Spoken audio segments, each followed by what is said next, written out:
Yop Bernard, que fais-tu? Hein? Pardon? Tu te prépares pour une survie? Hein? Un jeu de survie? Ouais, bref. Arrête de dire des âneries pareilles et balance l'intro s'il te plaît. Merci.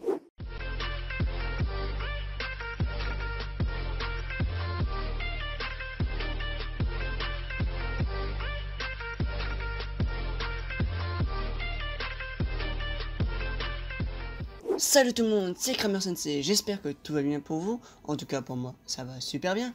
Comme vous pouvez le voir, je vais parler de 5 animés Survival Game. Mais avant que la vidéo commence, je tenais à vous dire que vous êtes un peu plus de 50% à ne pas être abonné à la chaîne YouTube.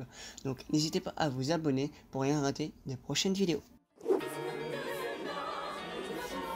Qui ici connaît pas Mirai Nikki? Sérieusement. Je pense que c'est le survival game le plus connu de cette liste, enfin, je pense. Bref, Mirai Nikki est à la base un manga de Usuno Sakai, puis adapté en animé par le studio Asred, avec un total de 26 épisodes disponibles sur ADN. Dire que moi je voulais tellement le regarder que j'ai trouvé sur YouTube. Mais chut, je vais me le refaire cette fois-ci, mais sur ADN.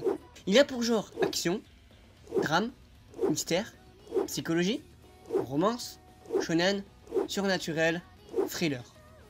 Et les thèmes assassinat, crime, détective, gore, mort, survival games, terrorisme, vengeance.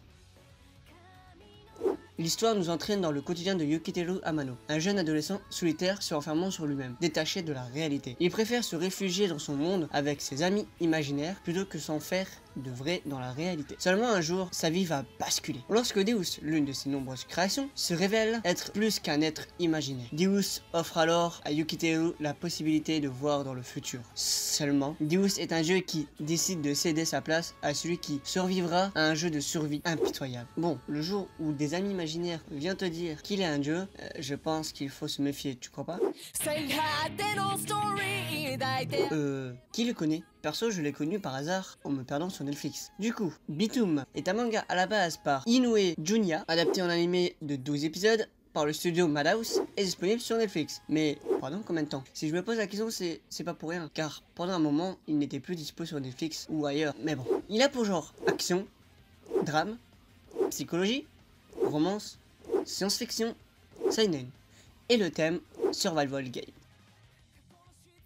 Bitoum est un jeu en ligne au succès mondial. Celui-ci consiste à battre l'équipe adverse avec des bombes pour Solar. Ryuka Sakamoto, 22 ans et sans emploi, est l'un de ces nombreux joueurs qui passent leur temps dessus. Qui plus est, il peut se targuer d'apparemment faire partie des meilleurs. Mais lorsqu'il se réveille sur une île inconnue, loin du confort de sa chambre, la réalité le rattrape vite quand il se rend compte qu'il va devoir jouer à Bitoum en vrai, sous peine d'y laisser sa vie.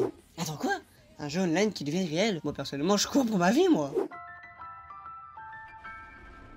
Darwin's Game, je pense que c'est le plus récent de la liste, car sa première sortie en manga était en 2014 par Flip Flop, son auteur, puis adapté par le studio d'animation Nexus en hiver 2020, avec un total de 11 épisodes sur Wakanim, et a pour genre action, mystère, science-fiction, thriller, et le thème survival game. L'histoire se centre sur Kaname Sudo, un lycéen qui accepte une mystérieuse invitation venant d'une application nommée Darwin's Game. Malheureusement pour lui, le Darwin's Game est une arène urbaine où les participants sont interconnectés via un réseau social et s'affrontent dans des duels à mort. Bien qu'ils ne souhaitent pas prendre part à ce jeu, les autres joueurs, attirés par l'appât du gain, ne vont pas le laisser fuir sans rien faire. À essayer, je pourrais être top 1 IRL. Non, en fait, je suis pas doué dans des Battle Royale de base. Hein? Quoi, Bernard? Quel est le rapport avec Darwin's Game? Aucun, je suppose? Caligula est un jeu vidéo sorti sur PS4 et PS Vita en 2016, puis adapté en animé par le studio Satellite avec un total de 12 épisodes disponibles sur Crunchyroll, avec les genres action, mystère, science-fiction, et les thèmes combat, idol, monde virtuel, survival game.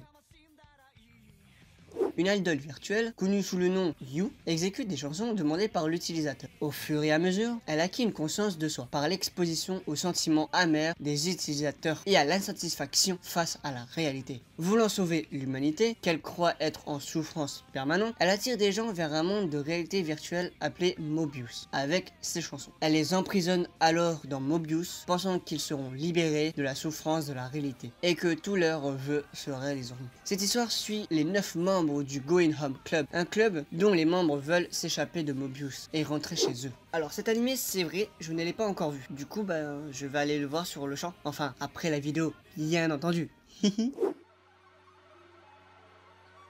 Higashi no Edon ou Edon of the East est une œuvre originale par le studio d'animation Production IG, avec 11 épisodes disponibles sur ADN, avec les genres action, aventure, drame, mystère, psychologie, romance, thriller, et le thème survival game.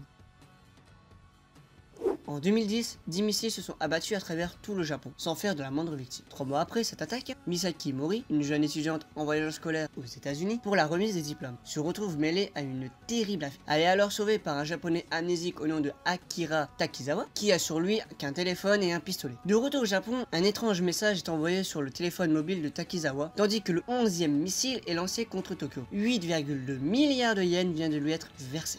Bon, lui non plus, je ne l'ai pas encore vu, c'est vrai. Mais 11 épisodes, ça devrait aller vite, enfin je pense, non? Bon, c'est vrai, sur les 5 animés, j'en ai pas vu 2. Mais comme il me donnait envie d'aller les voir, je voulais vous les partager ici. Et peut-être, qui sait, je ferai une vidéo sur ces 2 animés.